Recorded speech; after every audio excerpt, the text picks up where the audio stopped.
मंडळी नमस्कार. जे के मीडियाच्या या उपक्रमाच्या माध्यमातून ज्योती कपिलेताईंनी जी एक संकल्पना मांडली की आज तुझा लेख वाचला किंवा तुझ्याबद्दल जी माहिती आहे ती माहिती आपल्या सगळ्यांपर्यंत जर पोचली तर अधिक उत्तम होईल. आणि माझा कायम प्रयत्न हाच असतो की आपण ज्या वेळेला एखाद्या संकटाला सामोरे जातो किंवा एखादं संकट जेव्हा आपल्यावरती येतं तेव्हा ते संकट आपल्यावरती काय येतं, तर ह्याचं कारण अगदी सोपं आहे. ती क्षमता त्या संकटाला सामोरं जाण्याची आपल्यामध्ये असावी बहुधा, म्हणून परमेश्वर आपल्यावरती ते संकट ओढवतो. आणि त्या संकटामधनं सामोरं जाता जाता जे अनुभव देवानी परमेश्वरानी नियतीने आपल्याला दिलेले असतात त्या सगळ्या अनुभवांची जी शिदोरी आहे ती देखील तुमच्यापर्यंत पोचवणं हे देखील मला असं वाटतं की परमेश्वराची एक मोठी लीला असते. आणि म्हणूनच करोना आणि करोनाशी निगडीत असलेला माझा प्रवास खरं तर हा आजचा विषय आहे. कारण कसं आहे की आत्ताच्या ह्या गेल्या इतक्या महिन्यांमध्ये पूर्ण जगभरामध्ये जो काही करोनानी एक थैमान घातलेला आहे, खरं तर तो थैमान घातल्यामुळे जी सुरुवात झाली म्हणजे मार्चच्या अगदी शेवटच्या आठवड्यात आपल्या भारतामध्ये जो काही थैमान घालायची सुरुवात झाली तिकडे प्रत्येकाला म्हणजे जगातच कोणाला माहिती नव्हतं तर आपल्याला काय माहिती असणार पहिली गोष्ट. त्यामुळे आपल्या भारतामध्ये जेव्हा करोना आला आणि थोडी जेव्हा पेशंट्स त्याचे सापडायला लागले आणि ते सापडता अनेकांना खूप भीती वाटायची. काय आहे नक्की करोना म्हणजे काय, करोना झाला तर काय करावं, असे असंख्य प्रश्न अनेकांना पडलेले असायचे. आणि तेच प्रश्न मलाही खात राहायचे की उद्या पुढे एखाद्याला करोना झाला किंवा मला झाला तर करोना म्हणजे नक्की काय, करोना झाल्यानंतर काय करावं लागतं, करोना न होण्यासाठी काय करावं लागतं, असे असंख्य प्रश्न मनामध्ये असायचे. त्याच्यावरती अभ्यास चालू केला, अनेकांशी बोलायला सुरुवात केली, अनेकांशी संपर्क साधायला चालू केला. अनेक डॉक्टर मित्र असल्यामुळे त्यांच्याशी गप्पा मारायचो, ते नेहमी सांगायचे, त्याच्याबद्दल जनजागृती करायचे. महानगरपालिकेमध्ये काही जे ओळखीचे होते त्यांच्याशी संवाद साधायचो. अशा अनेकांशी संवाद साधता मग हळूहळू हा प्रवास सुरू झाला. त्या अगोदर जितके जण आत्ता फेसबुक लाईव्ह जॉईन झालेले आहेत त्या सगळ्यांचे मनापासून स्वागत. आणि मला असं वाटतं की ह्या सगळ्यामधनं एक जनजागृती आपण निर्माण करणार आहोत. आणि तीच एक जनजागृती का, तर कितीही मोठं संकट आलं करोनाचं देखील तरी करोनाला नक्कीच आपण हरवू शकतो. करोनाला न घाबरता करोनालाच आपण घाबरवलं तर आपण ह्या संकटातनं बाहेर पडू शकतो. ह्यासाठी खरं तर हा माझा छोटासा प्रयत्न आहे. आणि तो प्रयत्न तुम्ही अनेकांपर्यंत पोचवाल, शेअर कराल आणि अनेकांपर्यंत तुम्ही नक्कीच ही जनजागृती निर्माण कराल. कारण मला असं वाटतं ह्या पेंडेमिक पिरियडमध्ये, या आत्ताच्या महाकाय संकटामध्ये एकमेकांनी जर आपण एकमेकांना सहाय्य केलं तर आणि तरच ह्या सगळ्या संकटातनं आपण नक्कीच हसतमुखाने बाहेर पडू शकतो. मंडळी, आता सुरुवात करूया आपण ह्या आजच्या थोड्याशा माझ्या अनुभवाला.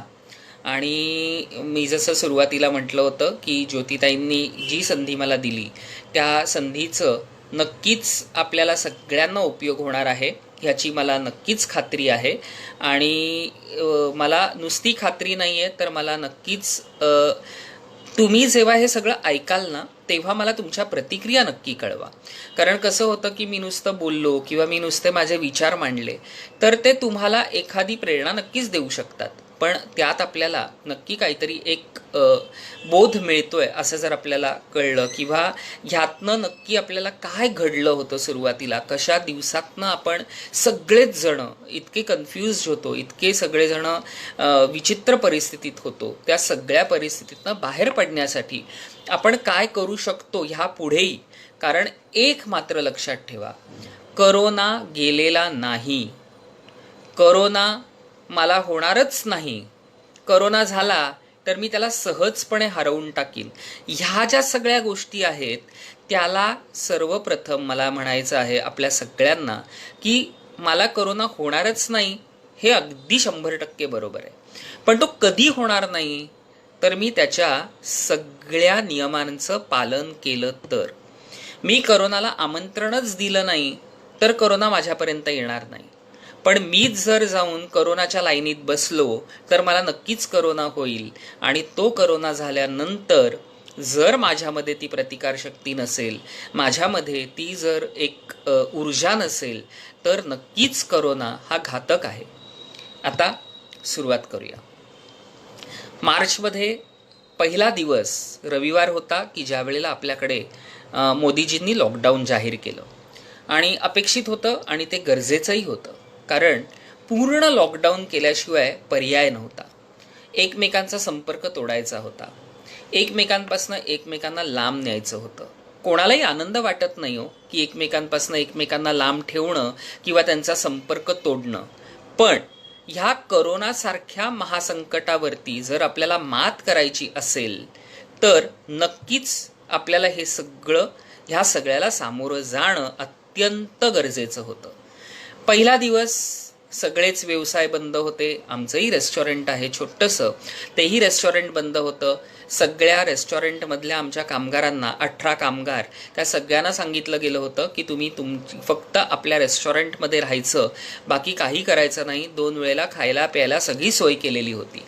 तसाच माझा एक कार रेंटलचा व्यवसाय, त्याच्यामुळे त्या सगळ्या आमच्या ड्रायव्हर्सनाही तशा इन्स्ट्रक्शन माझ्या मित्रांनी दिल्या होत्या. हे सगळं होत असताना आपण घरी काय करत होतो तर मस्तपैकी छान एन्जॉय करत होतो, छान मूव्हीज बघत होतो, गाणी ऐकत होतो, छानपैकी आपल्या कुटुंबाबरोबर हसत खेळत मजेशीर दिवस काढत होतो. का तर असा दिवस आपल्याला आत्तापर्यंत कधी मिळालाच नव्हता.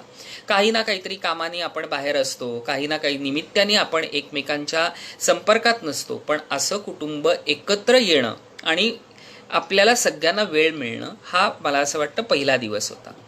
पण झालं असं की ज्या वेळेला ह्या पहिल्या दिवशी लॉकडाऊन झाला त्यावेळेलाच माझ्या मनामध्ये असा विचार आला, आज मी माझ्या कामगारांची सोय बघितली आहे, पण अनेक जण असे असतील की ज्यांना माहितीच नव्हतं की आज लॉकडाऊन होणार आहे.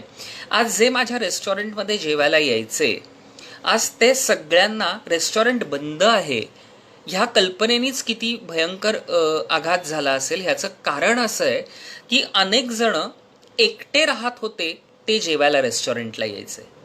आज अनेक जण असे होते की ज्यांची बायको आजारी आहे, नवरा आमच्याकडे यायचा आणि तो काही ना काहीतरी डिश घेऊन घरी घेऊन जायचा आणि मग नवरा बायको छानपैकी जेवण एन्जॉय करायचे. असं जेव्हा डोक्यामध्ये आलं की अरे ह्या सगळ्यांचं काय. अनेक ठिकाणं अशी होती, म्हणजे म्हणायला गेलं तर बँकांच्या बाहेर जे ATMs असतात त्या ATMचे जे गार्ड्स आहेत म्हणून खरं तर डिस्टर्बन्स झाला. माझा आवाज येतोय ना सगळ्यांना व्यवस्थित? म्हणजे तिकडे कुठे डिस्टर्बन्स आपल्याला येत नाहीये ना? तर ते फक्त मला एक नमूद करा, म्हणजे माझा आवाज योग्य आहे आणि तुमच्यापर्यंत पोचतोय हेही मला एक कळेल. आणि सुरुवात तर मी करणारच आहे, त्याच्यात काही वाद नाही. तर हे सगळं होत असताना छोटासा विचार मनामध्ये आला आणि तर हे सगळं होत असताना हा विचार आला आणि विचार नुसता येऊन फायदा नव्हता, तर आपल्याला काही ना काहीतरी त्याच्यावरती काम करायचं होतं. आपल्या रेस्टॉरंटमध्ये जे सामान होतं त्या सामानामध्ये माझे सगळे जे कामगार होते त्या सगळ्यांना इन्स्ट्रक्शन्स दिले गेले आणि इन्स्ट्रक्शन्स दिल्यानंतर त्यांनी दाल खिचडीचे सगळे पॅकेट्स बनवले. ते दाल खिचडीचे पॅकेट्स पेट्रोल पंपच्या कामगारांना, कारण माझा गाड्यांचा व्यवसाय असल्यामुळे त्या पेट्रोल पंपवाल्यांशी संपर्क येतो, पण एकाच पेट्रोल पंपवाल्यांना देऊन अर्थ नव्हता. जिकडे माझ्या पेट्रोल पंपवरती संपर्क येतो त्यांच्यामुळे खरं तर मला कळलं की अनेकांना हा त्रास होतोय आणि आपण जर त्यांना दाल खिचडी जरी गरम गरम खायला दिली तर आज ते थोडेसे तृप्त होतील. समाजात आपण काय करावं किंवा समाजाला आपण काय मदत करावी ह्यापेक्षा आपल्याकडनं जे शक्य आहे ते जर आपण समाजासाठी केलं तर मला असं वाटतं ते सामाजिक कार्य नक्कीच लोकांपर्यंत पोचतं. आणि तोच एक प्रयत्न होता आणि एक कळकळीची अशी ओढ होती. आणि हे सगळं करत असताना त्या सगळ्यांपर्यंत डालखिचडी पोचवली. अनेक जे सेंटर्स आहेत, म्हणजे जे आपण म्हणतो बँकेच्या बाहेर ज्या ATM कार्ड्स मशीनचे जे सेंटर्स आहेत, त्या दादांना, जे तिकडे काम करत होते, त्यांना महानगरपालिकेचे अनेक कामगार रस्त्यावरती होते काम करत, आणि त्यांना सगळं देणं, ह्या सगळ्याची नैतिक जबाबदारी आपली होती. अनेक सोसायट्यांमध्ये आपल्या सोसायटीच्या वॉचमॅन दादांना सोसायटी नक्कीच मदत करत होती. सोसायटीमध्ये अनेकांनी आपल्या आजूबाजूच्या लोकांची जबाबदारी घेतली होती, हेही मी पाहत होतो. आणि अत्यंत उत्स्फूर्तपणे सगळ्यांनी एकमेकांना मदत केली होती. पण लॉकडाऊन इथेच संपला नाही, तर त्यानंतर लॉकडाऊन सुरुवात झाली. आणि त्या लॉकडाऊनची सुरुवात झाल्यानंतर व्यवसाय ठप्प पडले. व्यवसाय ठप्प पडल्यानंतर अनेकांची चलबिचल होणारच. कारण कसं असतं, आपल्या हाताला कामाची सवय असते, पण कामच मिळालं नाही तर ते काम न मिळाल्यामुळे आपल्या हातांना काहीच व्हॅल्यू राहत नाही. कारण आपलं पोट त्या हातांवरती असतं आणि त्या कामावरती असतं. एकावर एक हात ठेवण्याच्या व्यतिरिक्त दुसरं काहीच आपल्या हातात नव्हतं. पण मग अशांना आपण जर काही मदत केली तर त्यांचा संसार नक्कीच चांगल्या पद्धतीने, आणि नक्कीच मला असं वाटतं की असा जर आपण एक विचार केला तर त्यांचं कुटुंब जर सुखी राहिलं तर आपल्या आयुष्यामध्ये सुख निर्माण होईल. आणि ते सुख खूप वेगळं असतं. आणि हे सगळं अनुभवायला मिळालं. अनेकांना मदत करत गेलो. आणि हे करत असताना वेगवेगळ्या राजकीय पक्षामध्ये असल्यामुळे काय होतं की तिकडेही चांगला मला सपोर्ट मिळाला, तीही मदत होत होती. पण एक मला फोन आला, आणि एक त्या फोननी काय कमाल घडवली ती मी तुम्हाला सांगतो. एक फोन आला, आणि तो फोन असा होता, माझ्या मित्राचा होता. म्हणजे मी राहतो तिकडे, ज्या ठिकाणी पहिले राहायचो त्या मित्राचा होता. आणि त्यांनी सांगितलं की आमच्या कुटुंबातल्या एकाला मदतीची गरज आहे, आणि आम्हाला कळलंय की तू थोडंसं कोविडसाठी मदत करतोयस, तर त्यांना तू मदत करशील का. एवढंच कॉन्व्हर्सेशन झालं. त्यांना म्हटलं काय झालंय ते मला तुम्ही डिटेल्स द्या.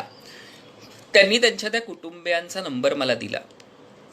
तोपर्यंत त्यांच्या कुटुंबियांकडनं मला फोन आला. फोन आल्यावरती सगळी माहिती घेतली. माहिती घेतल्यानंतर थेट, कारण ज्या ठिकाणी हे सगळं घडलं होतं तिकडच्या अनेक लोकांना मी ओळखत होतो, कारण तिकडे मी कार्यक्रम केला होता. आणि हे सगळं होत असताना, म्हणजे बघा नशिबाची खेळी कशी असते की नवरात्र मंडळासाठी मी तिकडे कार्यक्रम केल्यामुळे त्या नवरात्र मंडळाच्या सगळ्या पदाधिकाऱ्यांना मी ओळखत होतो, त्या कार्यकर्त्यांना ओळखत होतो, आणि त्यांना ह्याबद्दल काहीच माहिती नव्हतं. त्यांना जेव्हा फोन केला तेव्हा त्यांनी चौकशी केली. त्यांची कोणाचीही डेअरिंग नव्हती त्या घरामध्ये जाण्याची, कारण सुरुवातीचे कोविडचे दिवस हे भयंकर होते आणि आजही आहेत, हे विसरू नका. आपण एकमेकांना मदत केली नाही तर एकमेकांना आपण मदतीच्या ह्या संकटातनं, ह्या काय संकटातनं बाहेर काढू शकतो का, तर नाही काढू शकत. पण हे सगळं करत असताना तिथे घरी पोचलो. घरी पोचल्यावरती जेव्हा दरवाजा उघडला तेव्हा एक आजी खुर्चीवरती पडलेल्या होत्या. त्यांनी मान टाकलेली होती, आणि आपल्याला अंदाज येतो त्यांचा मुलगा बिछाण्यावरती होता, ज्याला श्वास घेता येत नव्हता. त्यांची सून थोडीशी गप्पा मारत होती, पण त्यांची नात तेवढ्याच प्रकारे डिस्टर्ब्ड होती, कारण आपली आजी अशी पडलेली आहे, आपले वडील असे श्वास घेताना अडखळत आहेत. आणि हे सगळं बघत असताना जेव्हा मी त्यांच्या फॅमिली डॉक्टरला फोन केला त्यावेळेला देवाच्या कृपेने ते फॅमिली डॉक्टर त्या घरी आले. आल्यावरती त्यांनी चेक केलं तेव्हा त्यांनी आधीच सांगितलं की ह्या आजी नाही आहेत, शी इज नो मोर. हे सगळं चालू असताना त्या काकांना बरं नव्हतं. मग महानगरपालिकेमध्ये फोन केला. ही सगळी हितंभूत माहिती महानगरपालिकेला दिली. महानगरपालिकेने सांगितलं की सगळ्यांच्या कोविड टेस्ट करणं अत्यंत गरजेचं आहे. ॲम्ब्युलन्स बोलवण्याचा प्रयत्न केला, पण तुम्हाला सगळ्यांना माहिती आहे जी परिस्थिती आज आहे ती त्यावेळेला होती. ॲम्ब्युलन्सचा शॉर्टेज. आता नक्कीच मी कोणाला दोष देत नाही, कारण केसेस भरपूर आहेत. ह्या केसेस भरपूर असल्यामुळे हे सगळं असल्यामुळे त्रास काय होतो तर यंत्रणा कमी पडते. किती पुरणार हाही एक मोठा प्रश्न असतो. त्यामुळे ॲम्ब्युलन्स येत नव्हती. पोलीस स्टेशनमध्ये गेलो कारण NOC मिळवायची होती. NOC ते द्यायला तयार नाही कारण डेथ सर्टिफिकेट नव्हतं आणि डॉक्टरही डेथ सर्टिफिकेट देऊ शकत नाही कारण ती केस कोविडची होती हे कळत होतं. त्यामुळे त्या आजींना हॉस्पिटलमध्ये नेऊनच त्या आहेत का नाही आहेत ह्याचं सर्टिफिकेट देणार होते. पोलीस स्टेशनची गाडी आली, पोलीस आले, पोलिसांशी बोललो. पोलिसांनीही ॲम्ब्युलन्सचा प्रयत्न केला पण तेही अयशस्वी ठरले. आणि हे सगळं होत असताना तिघांच्या कोविड टेस्टची जी खरी गरज होती म्हणून महानगरपालिकेमध्ये फोन करून आणि माझ्या एका राजकीय मैत्रिणीला फोन करून तिने हे सगळं अरेंज केलं आणि त्यांना आम्ही तिकडे नेलं. त्यांच्या कोविड टेस्ट झाल्या. काही वेळाने ज्या माझ्या ह्या सोसायटीमधल्या ज्या आजी सोसायटीत राहतात त्या सोसायटीतले जे मी तुम्हाला म्हणालो की नवरात्राचे कार्यकर्ते, मी म्हणतो ना गणपती नवरात्र हे सगळे जे मंडळं आहेत त्या मंडळाचे जे कार्यकर्ते असतात ना ते ग्राउंड लेवलला काम करत असतात आणि त्यांच्यासारखं काम आपल्याला नाही जमू शकत. त्यांनी ॲम्ब्युलन्स अरेंज केली. आता ॲम्ब्युलन्सवाल्यांनी किती रुपये घेतले हा प्रश्न वेगळा, कारण ह्याही सगळ्या संकटामध्ये प्रत्येकजण आपल्याला काय कसं कमवता येईल ह्याच्याकडे लक्ष देणारच. पण शेवटी आपला पेशंट, आपली व्यक्ती, त्यामुळे आपण हे सगळं दुय्यम ठरवतो आणि पहिली प्रायोरिटी ह्या सगळ्या गोष्टीला देतो. त्याप्रमाणेच ॲम्ब्युलन्स आली. ॲम्ब्युलन्स जेव्हा आली त्यावेळेला अपेक्षित काय होतं, कारण त्या मुलांनी आधीच सांगितलं होतं की ज्यावेळेला ॲम्ब्युलन्स येईल त्यावेळेला त्या आजींना, त्या पेशंटला नेण्यासाठी किमान तुमची 2 माणसं ही ॲम्ब्युलन्समध्ये हवी आहेत. पण दुर्दैवाने तसं काही झालं नाही. ॲम्ब्युलन्स जेव्हा आली त्यावेळेला फक्त ॲम्ब्युलन्सचा ड्रायव्हर होता. ॲम्ब्युलन्सचा ड्रायव्हर असल्यामुळे पुन्हा एकटा तर तो त्या आजींना स्ट्रेचरवरनं खालती आणू शकत नव्हता कारण ते पहिल्या मजल्यावर राहायचे. मग काय करणार? शेवटी मी त्याला विचारलं की बाबा तुझ्याकडे PP किट आहे का? मग जेमतेम तुटका मुटका का नाही पण त्याच्याकडे PP किट होता, पण तो स्वतःसाठी होता, एकच होता. मग त्याला म्हटलं अरे तू एकटा PP किट घालणार, दुसरा जो कोणी ह्या आजींना तुला उचलण्यासाठी मदत करणार त्यावेळेला त्याची जबाबदारी तुझी नाही का? तो म्हणाला अहो दादा मलाच PP किट कसा मिळाला आहे हे माझं नशीब, मी काय दुसरा PP किट आणणार. हे ऐकल्यावरती दुसरा PP किट आम्ही अरेंज केला तिकडच्या मुलांनी आणि मग तो मी स्वतः घातला आणि मग आम्ही त्या आजींना स्ट्रेचरवरती उचलून, त्या स्ट्रेचरवरती ठेवून उचलून मी आणि त्या दादांनी त्यांना ॲम्ब्युलन्समध्ये ठेवलं. तोपर्यंत त्यांची जी सून होती त्या आजींची, त्यांचे 2 नातेवाईक होते, ते दोघंही माझ्याबरोबर आले. ॲम्ब्युलन्समधनं आम्ही त्यांना पुढे, म्हणजे आजींना फक्त ॲम्ब्युलन्समधनं आम्ही पुढे पाठवलं KM हॉस्पिटलला. आणि आम्ही बाईकवरनं 2 जण 3 जण, म्हणजे त्यांची पण एक गाडी होती त्यामुळे ते आणि मी आम्ही असं बाईकवरती गेलो. जे दृश्य मी KM हॉस्पिटलला पाहिलं ते महाभयान दृश्य होतं. सुरुवातीचे दिवस मी मुद्दामून तुम्हाला सांगतोय की सुरुवातीचा दिवस हा भयान होता आणि आत्ताही तो भयान आहे. हे कृपया करून तुम्ही सगळ्यांनी समजून घ्या. कोविड ह्या आजाराला घाबरू नका. कोविड ह्या आजाराला, ह्या महासंकटाला तुम्ही जर घाबरलात तर तो तुम्हाला घाबरवतो, पण तुम्ही जर त्याला सामोरं जायचं ठरवलं यशस्वीरित्या आणि तेवढाच सकारात्मक दृष्टिकोन जर तुमच्यामध्ये ठेवलात तर नक्कीच कोविड हो नाही तर काही हो तुम्ही त्याच्यातनं वाचता.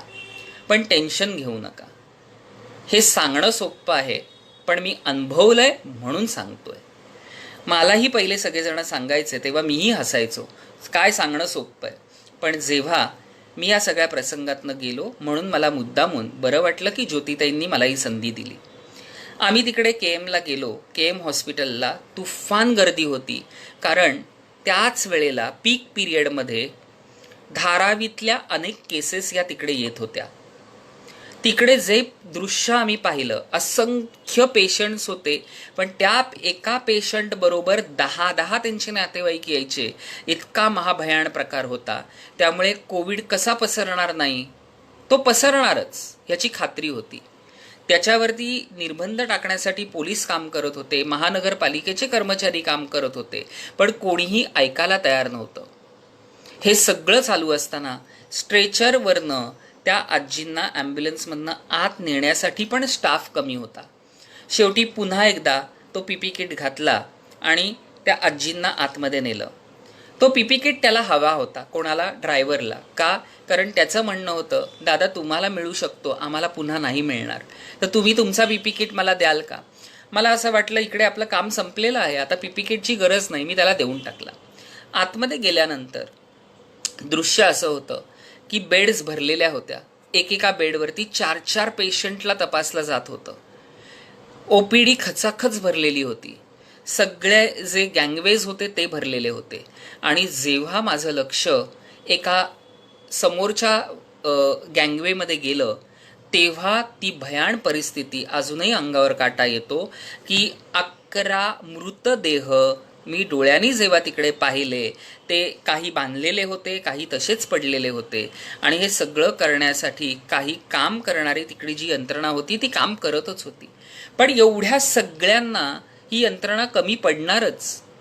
डॉक्टरांना जेव्हा सांगितलं अशी अशी केस आहे, त्यांनी विचारलं तुम्ही कोण लागता, तेव्हा म्हटलं लागत कोणीच नाही, पण आज एक समाजकार्य म्हणून जे करायचं आहे ते जर आपल्याकडनं झालं तर उत्तम होईल असं वाटतंय. त्यांचे नातेवाईक आहेत पण ते घाबरलेले आहेत, ते बाहेर आहेत. त्या नातेवाईकांना आतमध्ये बोलवलं, ते बघून घाबरले, त्यांना बाहेर पाठवलं. डॉक्टरांनी सांगितलं की चेक केलं तिकडच्या तिकडेच त्या गँगवेमध्येच आणि सांगितलं की आजी नो मोर आहेत, आम्ही सर्टिफिकेट देतो. थोडा वेळ आम्ही थांबलो. पुन्हा विचारलं की सर्टिफिकेट कधी मिळेल. त्यावेळेला त्यांनी सांगितलं की सर्टिफिकेट तयार होत आहे, पण आजींना रॅप करायचं आहे काळ्या ह्याच्यामध्ये, तर आमचा एक माणूस असेल, त्याच्याबरोबर तुमचा एक माणूस असला पाहिजे त्याला रॅप करण्यासाठी, कारण तो एकटा करू शकत नाही. हे ऐकल्यावरती थोडंसं मन हेलावलं आणि असा विचार आला की कसं करणार. पण दुसऱ्या क्षणाला असं वाटलं की कसं करणारपेक्षा मला हे करणं भाग आहे, कारण त्या आजींना जर मी रॅप केलं नाही तर दुसरं कोणी रॅप करणारं नव्हतं, कारण त्यांच्या कुटुंबातले सगळेच जण घाबरलेले होते. डॉक्टरकडे पीपी किट मागितला. डॉक्टरांनी पीपी किट ताबडतोब दिला.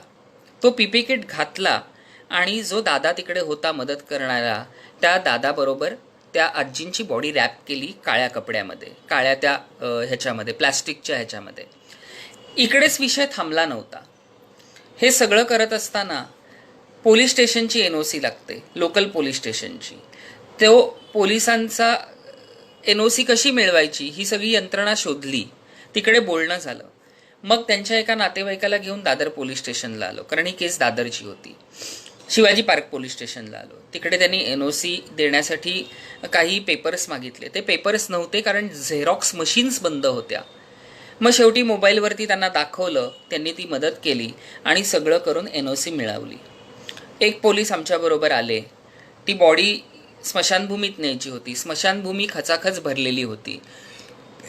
आमचा 2:30 वाजता जो आम्ही तिकडे नेलं त्यांना दादर स्मशानभूमीला, तोपर्यंत त्यांनी आम्हाला सांगितलं होतं की तुम्हाला रात्री 8:30-9 वगैरे वाजतील, कारण असंख्य असे 7-8 पेशंट हे होते, डेड बॉडीज होते. हे सगळं करत असताना, या सगळ्या गोष्टी करत असताना कुठेतरी असं वाटलं की आपण समाजासाठी जे करतोय ते इथेच थांबता कामा नये. आज खरी समाजाला आपली गरज आहे, कारण अनेकांना करोना झाल्यानंतर काय करायचं हेही माहीत नाही. एखाद्याचा करोनामुळे मृत्यू झाला तर त्या मृत शवाचं काय करायचं हे देखील माहीत नाही. NOC मिळवणं, पोलीस स्टेशनला जाणं, हॉस्पिटलमध्ये ह्या सगळ्या गोष्टी मिळवणं हे सोपं नाही. आणि एखादी जी सामान्य व्यक्ती आहे ती तर हतबल होऊन जाते. टेन्शन येतं आणि उद्या पुढे ह्या टेन्शनमुळे जेव्हा ती त्या पॉझिटिव्ह व्यक्तीबरोबर असते तेव्हा नक्कीच तो पॉझिटिव्ह व्यक्ती होणार ह्याच्यात वाद नसतो. हे सगळं करत असताना आजींचा अंत्यसंस्कार झाला रात्री 10:30 वाजता. हे सगळं झालंच, पण आजींचा मुलगा, कारण त्यांच्या तर टेस्ट केल्या होत्या. दुसऱ्या दिवशी त्या काकींचा फोन आला की आमचे हे पडलेत बाथरूममध्ये, ते बोलत नाही आहेत, पण आमचं डॉक्टरशी बोलणं झालं ते बरे आहेत. तिसऱ्या दिवशी सकाळी फोन आला, अहो अजून त्यांना बरं नाही आहे, ते तसेच आहेत. ताबडतोब धावत पुन्हा त्यांच्या घरी गेलो. बघितलं, एका क्षणात कळलं की तेही आता हयात नाहीत. पण त्या काकींना ते विश्वास नव्हता. काय करणार म्हणून पुन्हा ॲम्ब्युलन्स जमा केली. पुन्हा त्यांचे एक रिलेटिव्ह आले. त्यांना ॲम्ब्युलन्समध्ये टाकलं, तिघांनाही. म्हणजे कारण त्यांचं म्हणणंच नव्हतं की त्यांना पॉझिटिव्ह आहेत, असंही म्हणणं नव्हतं, आणि त्या दोघींनाही काही झालंय हेही ते मानायला तयार नव्हते. पुन्हा तोच प्रकार की पुन्हा त्या स्ट्रेचर उचलण्यासाठी ते दोघंच जण, पण ते काका खूप हेवी होते, त्याच्यामुळे त्यांना उचलणं खूप सोपं नव्हतं. आणि मला असं वाटतं की ते रात्रीच गेलेले असल्यामुळे ती बॉडी फुगलेली होती, त्यामुळे पुन्हा उचलण्यासाठी मदत करणं हे सगळं चालू होतं. आम्ही त्यांना घेऊन बॉम्बे हॉस्पिटलला गेलो. बॉम्बे हॉस्पिटलला गेलो त्यावेळेला इमिजिएटली जेव्हा काकांना चेक केलं गेलं तेव्हा त्यांनी सांगितलं की हे गेलेले आहेत, पण सर्टिफिकेट आम्ही देऊ शकत नाही, तुम्हाला शासकीय हॉस्पिटलला जाणं भाग आहे. त्या मुलीचा रिपोर्ट तोपर्यंत माझ्याकडे आला होता आणि बॅड लक की तिचा पॉझिटिव्ह रिपोर्ट होता. त्या काकींचा रिपोर्ट निगेटिव्ह होता. मुलीला तिकडच्या तिकडे ॲडमिट केलं गेलं. काकी त्यांच्या नातेवाईकांकडे गेल्या आणि मग पुन्हा ती बॉडी घेऊन आम्ही पहिल्यांदा तिकडच्याच एका BMC हॉस्पिटलमध्ये गेलो, पण त्यांनी सांगितलं की आम्ही डेड बॉडीच्या सर्टिफिकेट्स देत नाही, तुम्हाला सायनलाच न्यायला लागेल. मग आम्ही सायनला गेलो. आणि आता कसं झालं होतं की 2 दिवसापूर्वीच मी ही प्रोसिजर केल्यामुळे थोडी प्रोसिजर मला सोपी वाटली.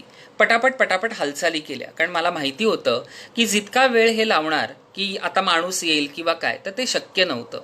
हळूहळू ही प्रोसिजर माहीत असल्यामुळे हे सगळं करायला लागलो आणि फटाफट त्याही काकांचं केलं. त्या काकांचं केल्यानंतर दादर स्मशानभूमी बंद होती. मग तशा वेळेला आम्ही त्यांना सायनच्या स्मशानभूमीत नेलं, पण सायन स्मशानभूमीमध्ये इलेक्ट्रिक शवदाहिनी बंद होती आणि लाकडावरती अग्नी दिल्या गेल्या जात होत्या. आमचा नंबर हा 8वा होता. त्याच्या आधी 8 नंबर ही प्रेतांची होती, पण ऑलरेडी तिकडे 5 प्रेतं जळत होती. इतका भयान प्रसंग आयुष्यात पहिल्यांदा पाहिला. तिकडे एक काम करणाऱ्या ताईंशी गप्पा मारल्या, कारण माझा पीपी किट घातलेला होता. आणि त्या ताईंनी जेव्हा पीपी किट घातलेला पाहिला तेव्हा त्या आपुलकीने बोलायला आल्या, दादा तुम्ही कोण आहात, तुम्ही डॉक्टर आहात का, मग तुम्ही का आलायत, तुमचं कोणी गेलं का. आणि जेव्हा त्यांच्याशी गप्पा मारल्या तेव्हा इतकं बरं वाटलं की आज त्या आम्हाला विचारतायत. पण आम्हाला विचारण्यापेक्षाही आज त्या एक स्त्री असून देखील न घाबरता स्मशानभूमी स्वच्छता करण्याचं काम करतायत. म्हणून त्यांना विचारलं, ताई तुमच्यात इतकं डेअरिंग कुठून आलं. त्यांनी मला इतकं सुंदर उत्तर दिलं, दादा 1.5 महिना झाला घरी होते, फेब्रुवारीपासून आम्हाला थोडीशी कुणकुण सगळ्यांनी सांगितली होती. त्या नाशिकच्या राहणाऱ्या होत्या, त्या नाशिकवरनं त्यांच्या आईकडे राहायला आल्या होत्या सायनला. जेव्हा लॉकडाऊन सुरुवात झाली तेव्हा सगळ्या घरातले सगळेजण घरी बसले. एक मुलगी आहे छोटीशी, तिला जेवायला तर खाऊ घायला पाहिजे ना. मग मी जर काम केलं नाही, मृत्यूशी झुंज दिली नाही, तर माझ्या मुलीला कसं जगवणार. हे ऐकल्यावरती ना तुम्हाला सांगू का, जी ऊर्जा निर्माण झाली त्यावेळेला ठरवलं. माझ्या मरणाची चिंता मला कधीच नव्हती, कारण माझी आई जेव्हा बॉम्बस्फोटमध्ये गेली त्या दिवसापासून मी कधीच मरणाला घाबरलो नाही. मी लग्नांना अशा चांगल्या कार्यांना कमी गेलो असेन, पण माझ्या आईने एक शिकवण दिली होती की एखादी व्यक्ती गेली तर तिरडी बांधणं आणि त्याला खांदा देणं ह्यासारखं दुसरं महान कार्य कोणतंच नाही. हेच तिचं शिकवण मला असं वाटतं की ह्या करोनाच्या काळामध्ये मला ह्या सगळ्या मदतीचं एक बळ होतं. आणि आज गेले इतके वर्ष 22 वर्ष मी या घरात राहतोय, माझ्या मित्राकडे राहतोय, कारण माझ्या मित्राची मला साथ मिळाली नसती तर आज हे शक्य नव्हतं. आज मी ज्या मित्राकडे राहतो त्याची आई म्हणजे माझ्या काकी माझ्या आई समान. आज त्यांनी जर मला ही मदतीची एक बाब दिली नसती, कारण तेही घाबरले असते ना की आज तू काम करतोस, तू घरी आल्यावरती आम्हाला काही झालं तर. हे सगळं त्यांनी बाजूला ठेवून इतकंच सांगितलं की तुषार तू जे करतोयस ते योग्य आहे, कारण उद्या पुढे आम्हाला काही झालं तर तू आहेस, पण ज्यांना कोणाला काही होतंय त्यांच्यासाठी कोणी आहे का ह्याचा विचार कर, आणि तो विचार करूनच तू काम करतोयस, त्यामुळे आम्ही तुमच्याबरोबर आहोत. त्यामुळे माझ्या आईचे संस्कार, माझ्या मित्राची साथ आणि माझ्या काकींची मला आत्ता मिळालेली साथ जी आहे त्यामुळे हे सगळं अशक्य जे होतं ते शक्य झालं. आणि म्हणूनच स्वामी जसं म्हणतात की अशक्य ही शक्य करतील स्वामी, तर स्वामी ह्या रूपामध्ये मला मदतीला धावले. आणि हे सगळं मी काम करत गेलो. दुसरी केस अशीच होती. दादरमधलीच होती. एक माझ्या मित्राच्या आईला कोरोना झाला होता. हॉस्पिटल मिळत नव्हतं. धावपळ केली, हॉस्पिटल कुठेही मिळत नव्हतं. कुठेही म्हणजे मोठमोठ्या ओळखी वापरूनही मिळत नव्हतं. शेवटी मी त्याला एक सल्ला दिला की तू KMला त्यांना ने, कारण जवळ तुला KM आहे. आणि कारण त्यांना खूप ब्रेथलेसनेस होत होता. ताबडतोब KMला ने, OPDला. थोडी काय ट्रीटमेंट होईल आणि मग आपण नंतर जिथे कुठे शक्य आहे तिथे आपण प्रयत्न करूया. तोपर्यंत त्यांनी KMला त्यांना नेलं. पुन्हा तोच प्रॉब्लेम की त्याला ॲम्ब्युलन्स आणि ह्या सगळ्या गोष्टी करणं भागच होतं. त्या त्यांनी कशाबशा अरेंज केल्या. आणि मला तेवढा सिरियसनेस तेवढा कळत नव्हता, म्हणजे माहिती नव्हता की ह्या केसचा आहे. पण जेव्हा रात्री त्याचा मला फोन आला की तुषार आता खूपच हाताबाहेरनं केस गेलेली आहे, KMला मी आणलंय खरं पण इथे भयंकर भयाण परिस्थिती आहे. मी त्याला ताबडतोब सांगितलं की आपला नंबर उद्या सकाळपर्यंत लागेल, तू काळजी करू नको, पण कुठेतरी आपली हॉस्पिटलची अरेंजमेंट होईल. मला महानगरपालिकेमधनं फोन आला की तुमची अरेंजमेंट झालेली आहे आणि नायर हॉस्पिटलला त्यांची अरेंजमेंट झालेली होती. पण KM हॉस्पिटलमधनं त्या हॉस्पिटलमध्ये शिफ्ट करण्यासाठी काय प्रोसिजर आहे याचं पत्रच KM हॉस्पिटल देत नव्हते आणि ते त्यांना डिस्चार्ज देत नव्हते.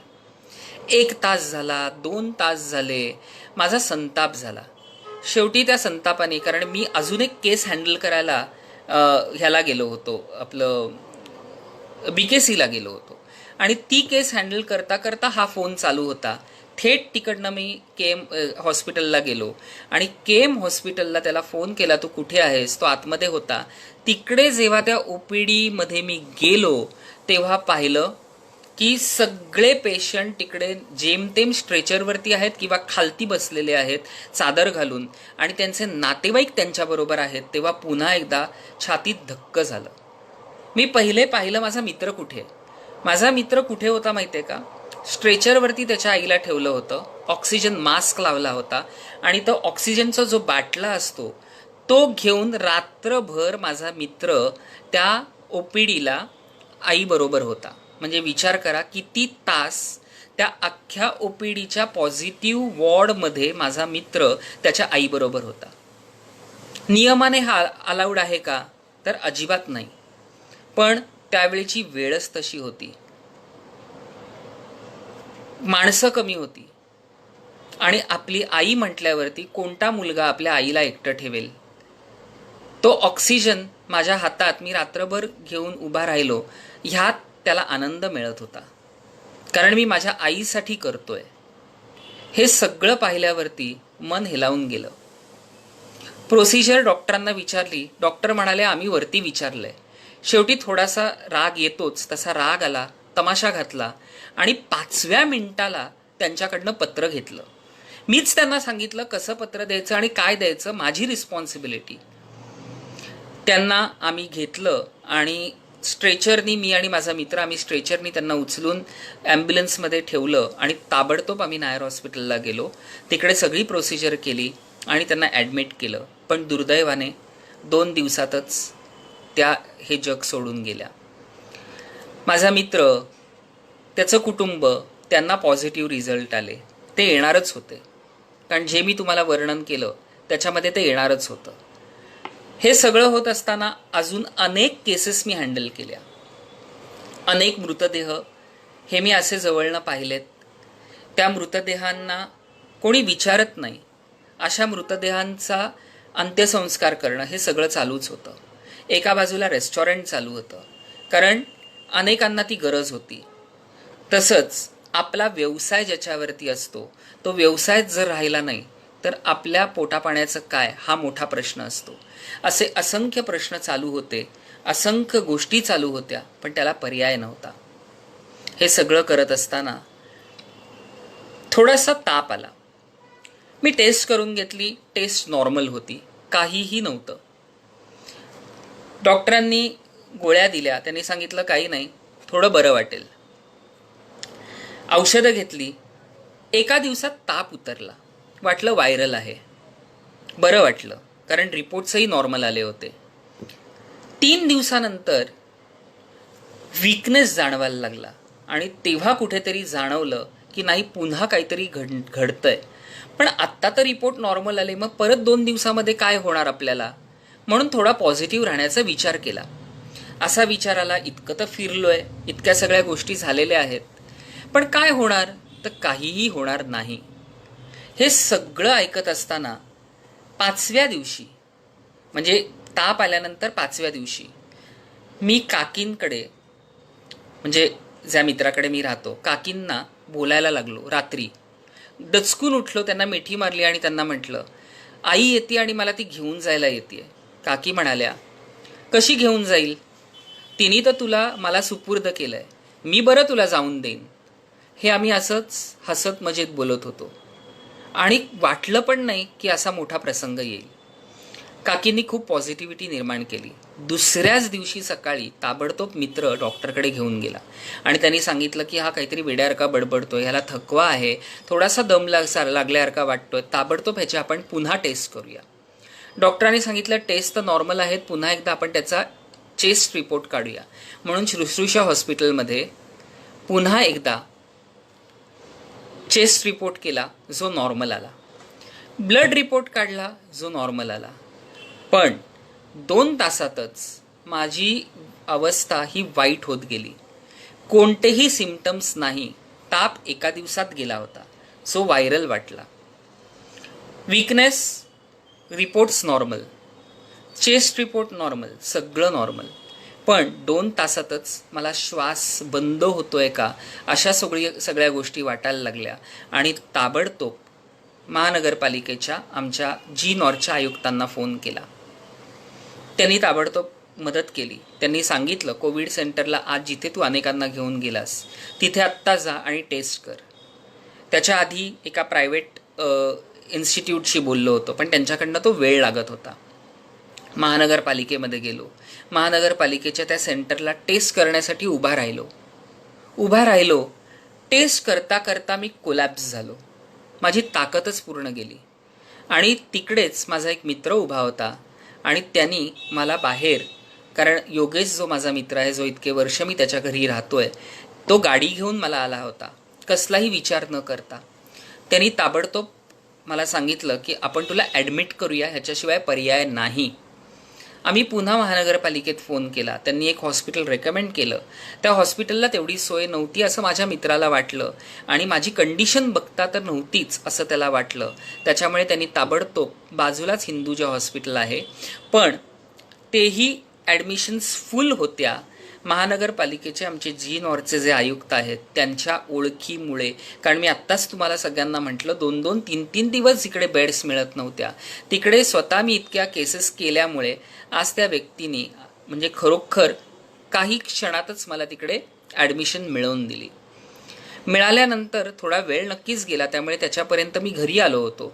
काकींच्या मांडीवरती डोकं ठेवून मी झोपलो होतो. त्या मला अंगाई गात होत्या की तुला बरं वाटेल, थोडीशी झोप लागली तर बरं वाटेल. आता टेस्ट झालेली होती.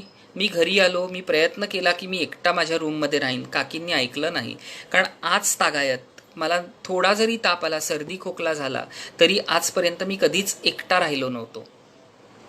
माझी आई असायची आणि आई गेल्यानंतर काकी असायची, त्यामुळे आजारात एकटंपण हे कधी अनुभवलं नव्हतं.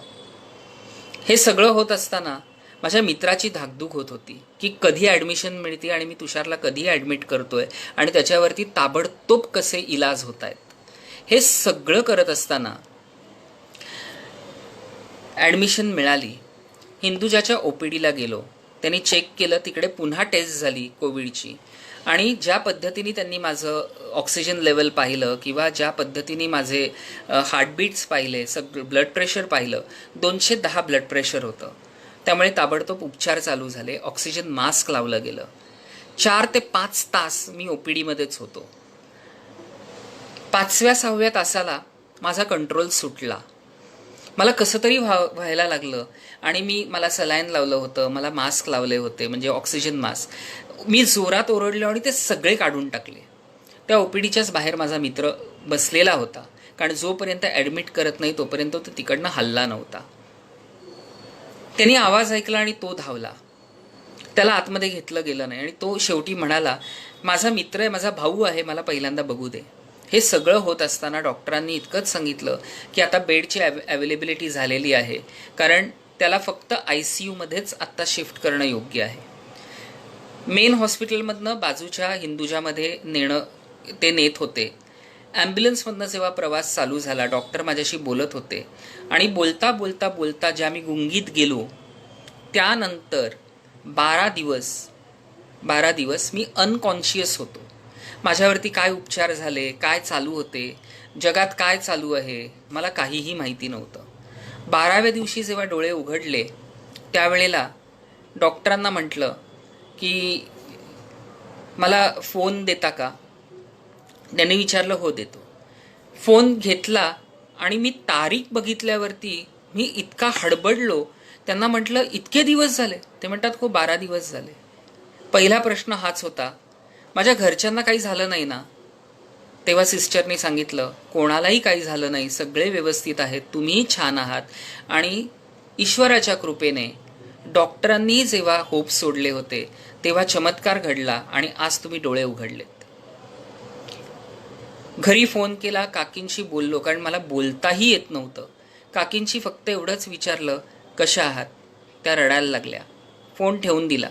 मित्राचा फोन आल्या मित्राने एवढंच सांगितलं, काही टेन्शन घेऊ नकोस, सगळं व्यवस्थित आहे, आम्ही छान आहोत, तूही व्यवस्थित आहेस, काही टेन्शन घेऊ नकोस, जे येईल ते खात जा, छान राहा आणि लवकरात लवकर तू घरी येणार आहेस. ही पॉझिटिव्हिटी होती. कारण 12 दिवसांनी डोळे उघडल्यानंतर जेव्हा ही पॉझिटिव्हिटी आपल्याला मिळते तेव्हा सकारात्मक आपण आणखीन स्वतःला समजतो. काय असतं, अनेकांना सकारात्मक दृष्टिकोन दिला होता, पण स्वतःवरती संकट आल्यावर कुठेतरी आपण घाबरतो. हे सगळं चालू असताना कुठेतरी वाटलं की आता मी बाहेर पडणार. पण देवाची लीलाच वेगळी होती. काही दिवसात मला जनरल वॉर्डमध्ये शिफ्ट केलं गेलं. 22 दिवस ICU, त्यानंतर जनरल वॉर्डमध्ये शिफ्ट केल्यानंतर पोटात दुखायला लागलं, कळा मारायला लागल्या असंख्य. आणि कळा मारता मारता एक दिवस उलटी झाली. आणि उलटी अशी तशी नाही तर 2 लिटर रक्ताची उलटी झाली. आणि ती उलटी झाल्यानंतर डॉक्टरांची धावपळ, सिस्टर्स धावत होत्या. हे सगळं करत असताना काय झालंय म्हणून सोनोग्राफी केली, तेव्हा स्टोन आहे असं कळलं. पण पुन्हा ती उलटी होत होती आणि पोटात दुखणं काही थांबत नव्हतं. पुन्हा सोनोग्राफी केली आणि तेव्हा कळलं हेमेटोमाचा गोळा तयार झालाय. CT स्कॅन केल्याशिवाय तो किती सेंटीमीटरचा, इंचाचा आहे हे माहिती नव्हतं. पण हे सगळं करत असताना कुठेतरी डॉक्टर्स, सिस्टर्स हे सगळे काम करत होते. हळूहळू सगळ्या गोष्टी कळायला लागल्या. तोपर्यंत हा पोटातला आजार. मग हे सगळं करत असताना कुठेतरी आपण म्हणतो ना, टक लावून फक्त आकाशाकडे बघणं. कारण माझ्या बरोबर बेडच्या समोर एक मोठी खिडकी होती आणि आकाश दिसायचं. मी फक्त त्या आकाशाकडे दिवसभर बघायचो. पद्मजाताईंनी जे गाणं गायलंय स्वामींवरती, निशंक हो निर्भय हो मनारे, प्रचंड स्वामी बळ पाठीशी रे, हे फक्त ऐकायचो. उंबट या चित्रपटातली प्रार्थना ऐकायचो. ह्या 2च प्रार्थना ऐकायचो. मोबाईल बंद करून टाकायचो. मोबाईलवरती बोलता येत नव्हतं, मोबाईल हँडल करता येत नव्हतं. अनेक जण सांगायचे काय काय बघ, काय काय कर, काहीही होत नव्हतं.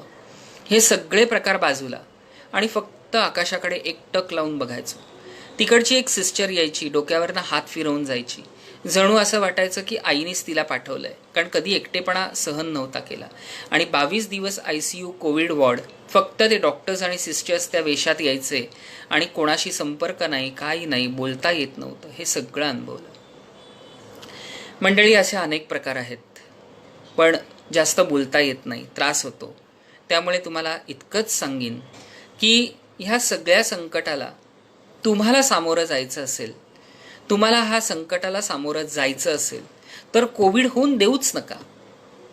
कोविडला घाबरवा म्हणजे काय? आज अनेकांचे व्यवसाय आहेत, आज अनेकांच्या नोकऱ्या आहेत, त्यांना बाहेर पडावंच लागतं. मलाही माहिती आहे, आज माझ्यावरतीही परिस्थिती आहे. आज हॉस्पिटलचं बिल हे सोपं नव्हतं, कारण 2 महिने मी हॉस्पिटलला होतो. अनेक दिवस, 22 दिवस ICU कोविडमध्ये होतो. त्यानंतर नॉर्मल ICUमध्ये पण माझे 8-10 दिवस गेले. त्यानंतर अनेक CT स्कॅन्स झाले अनेक एंडोस्कोपीज झाल्या, अशा अनेक ट्रीटमेंटला किती पैसा लागतो हे तुम्हाला सगळ्यांना माहिती आहे. ते बिल मलाही भरावं लागलं, अनेकांची मदतही मिळाली. कारण आजपर्यंत जे कॉन्टॅक्ट्स निर्माण केले होते, जी जनसंपत्ती निर्माण केली होती, त्या जनसंपत्तीमधनं अनेकांचे हातभार लागले, अनेकांनी मदत केली. आजही अनेक जण असे आहेत की जे हातभार लावत आहेत. कारण आज ट्रीटमेंट घेणं आणि त्या ट्रीटमेंटमधनं बाहेर पडणं ही मोठी टास्क होती. या सगळ्याला सामोरं गेलो. पण एक तुम्हाला सगळ्यांना नक्की सांगेन, घाबरून जाऊ नका. मला माहिती आहे, कारण मला स्वतःला हायपर टेन्शनचा त्रास आहे. हायपर टेन्शननी काय होऊ शकतं तर कोविड झाल्यानंतर आपल्याला जर हायपर टेन्शन असेल तर आपण त्याच्यात आणखीन कोलमडून जातो. हे सगळं सांगताना मला तुम्हाला एक सांगायचं आहे, खचून जाऊ नका. आलेल्या प्रत्येक संकटाला सामोरे जा, प्रत्येक संकटाला. पण कोविड होऊनच देऊ नका. पॉझिटिव्ह राहा, सकारात्मक राहा, मास्क लावा. मास्क लावणं अत्यंत गरजेचं आहे. जे जे प्रिकॉशन्स घ्यायचे ते प्रिकॉशन्स आजही घ्यायचे. मला माहिती आहे की अनेकांना नोकरीसाठी जावं लागतं. आज माझ्याकडेही जे कामगार आहेत ते कल्याण डोंबिवली ह्या साईडनं माझ्याकडे यायचे. आज त्यांचे अनेक हाल होत आहेत. का? कारण 2 व्हीलरवरनं यायचं तर पेट्रोलला जो खर्च लागतो तो त्यांना परवडत नाही. गाडीने यायचं तर गाडी मिळत नाही. हे सगळं खूप भयंकर आणि भयाण परिस्थिती आहे. त्यामुळे मंडळी, मी तुम्हाला हात जोडून विनंती करतो की कोविड हे संकट जरी असलं तरी तुम्ही सकारात्मक जर राहिलात तर ह्या महासंकटावरती नक्कीच मात करू शकाल. कोविड होईल न होईल हे तुमच्या माझ्या हातात नाही. अनेकांनी मला असा विषय मांडला होता, तू एवढं काम केलंस ना, तुला कोविड होणार हे माहितीच होतं. मग मी अनेकांना असा प्रश्न विचारतो, अनेकांना, कारण मी केसेस ते हँडल केल्यात म्हणून, बाकी काही नाही. माझा कोणताही ओव्हर कॉन्फिडन्स नाही बरं का, आणि कधीच नव्हता ना कधी राहील. पण मी अनेकांना हा प्रश्न विचारतो, ज्यांनी स्वतःला रूममध्ये बंद करून घेतलं होतं त्यांनाही कोविड झालाच ना. त्यांना कोविड झाला त्यावेळेला ॲम्ब्युलन्स मिळत नव्हती, म्हणून ॲम्ब्युलन्ससाठी अनेक समाजकार्यवाल्यांनीच मदत केली ना.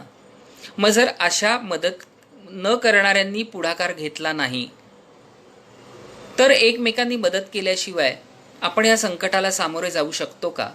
त्यामुळे ज्यांच्यात ती ताकद आहे, ज्यांच्या रक्तामध्ये हे सगळं भिणभिणलेलं असतं, ते हे केल्याशिवाय राहत नाहीत.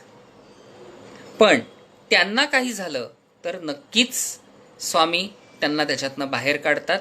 ह्याचं कारण स्वामींना खात्री असते आपल्या ह्या शिष्यावरती की मला ह्या शिष्याला ह्याच्यातनं बाहेर काढायचं आहे, कारण अनेक संकटांमध्ये मला त्याला पुन्हा घालवायचं आहे.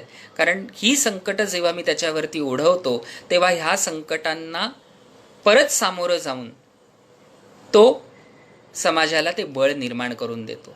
त्यामुळे मला असं वाटतं की जे संकट माझ्यावरती ओढवलं होतं ते संकटातनं बाहेर पडण्यासाठी तुम्हा सगळ्यांच्या शुभेच्छा, तुमच्या सगळ्यांचं प्रेम हे माझ्या कामी आलं. हे जर कामी आलं नसतं तर मला वाटतं की पैसा नक्कीच महत्त्वाचा आहे, नक्कीच, कारण बिल भरणं हे भरावंच लागतं. पण तुमची साथ मिळाली नसती, तुमचं प्रेम मिळालं नसतं, तुमचे आशीर्वाद मिळाले नसते तर मी जिवंत राहिलो असतो का? मी सुखरूप राहिलो असतो का? तर ते कठीण आहे. त्यामुळे मला श्रद्धा होती की माझ्या काकी ज्या मला आदल्या दिवशी बोलल्या होत्या की नाही तुला घरी यायचंच आहे, आज त्यांनाही कोणाला काही झालं नाही. आज मी ज्या बिल्डिंगमध्ये राहतो तिकडेही कोणाला काही झालं नाही. ज्या रेस्टॉरंटमध्ये माझे कामगार होते त्यांनाही कोणाला काही झालं नाही. आणि जितके जितके माझ्या कॉन्टॅक्ट्समध्ये होते एकालाही काही झालं नाही. आणि अनेकांना असं वाटत होतं की जर तुषारला काही झालं तर असंख्य लोकांना कोरोना तो देऊन जाणार. मला खात्री होती माझ्या स्वामींवरती, मला खात्री होती नियतीवरती की जेव्हा आपण असं काम करतो त्यावेळेला नियती आपल्यामुळे कधीच कोणाला अशा संकटात घालून देणार नाही. त्यामुळे तुम्हाला मी जाता जाता इतकंच सांगेन की प्रत्येकाने कृपया करून आपल्या जवळच्या, कारण मी अनेक केसेस बघितलेले आहेत की घरामध्ये आईला काही झालं, वडिलांना काही झालं तरी मुलगा काही हात लावत नाही. अशा केसेस पाहिलेल्या आहेत की आपल्या चाळीत काही झालं, कारण चाळ संस्कृती आपल्याला सगळ्यांना माहिती आहे, पण एकमेक दरवाजे लावतात. जिकडे आपण एकमेकांच्या ताटात जेवायचो, बोलतानाही वाईट वाटतं, कारण हे अनुभवलेलं आहे. त्यामुळे कृपया करून मंडळी असं करू नका. उद्या पुढे तुम्ही याचे शिकार होऊ शकता, तुम्ही एकटे पडलात तर. त्यामुळे प्रिकॉशन्स नक्की घ्या. पण ज्याला करोना होतो त्याला इतकंही वाळीत घालू नका, इतकंही वाईट धरू नका की तो त्याच्या आयुष्याला कंटाळेल. त्याची ऊर्जा जी काही त्याच्यामध्ये आलेली असते ती ऊर्जाच त्याच्यातली नाहीशी होईल असं होऊन देऊ नका. ती ऊर्जा त्याची कशी टिकेल आणि त्याला अजून ऊर्जा कशी देता येईल ह्याचा प्रयत्न करा. तर तुम्ही नक्कीच कोविड योद्धा म्हणून काम करू शकता. कोविड योद्धा म्हणून भरपूर काम केलं पाहिजे असं आहे का हो? नाही. तुमच्यानी जे शक्य आहे, आपण म्हणतो ना, तीळ तीळ काम केलं ना तरी खूप मोठा राईचा पर्वत होतो, तसं नक्की करा. पण मला पुन्हा तुम्हाला एक सांगायचं आहे आणि जरूर सांगत राहायचं आहे, सकारात्मक दृष्टिकोन कधीही बाजूला सोडू नका ह्या आजारात आजही. कारण हॉस्पिटलाइज 2 महिने होतो, हॉस्पिटलमधनं घरी येऊन मला 1.5 महिना झाला तरी अजून मला जेवण जात नाही. मला ह्या ट्यूबमधनं फिडिंग केलं जातं. 1.5 महिन्यामध्ये 17 किलो वजन कमी झालं. मला माझं शरीर बघून भीती वाटते कधी कधी, मलाही नकारात्मक दृष्टिकोन येतो, मलाही वाईट वाटतं. पण त्या क्षणाला काकी बाजूला येतात आणि सकारात्मक ऊर्जा देऊन जातात. मित्राचा डोळ्यासमोर चेहरा आणतो, सकारात्मक ऊर्जा येते. समाजासाठी मला अजून खूप काही करायचं आहे म्हणून स्वामींनी मला हा दुसरा जन्म दिलाय हे आठवल्यावरती सकारात्मक ऊर्जा येते. अनेक जण माझी वाट पाहतायत. का? कारण त्यांना माहिती आहे की तुषारदादा आम्हाला नक्कीच मदतीला हात पुढे देणार आहे. त्या सगळ्यांचा विचार करून सकारात्मक दृष्टिकोन निर्माण होतो.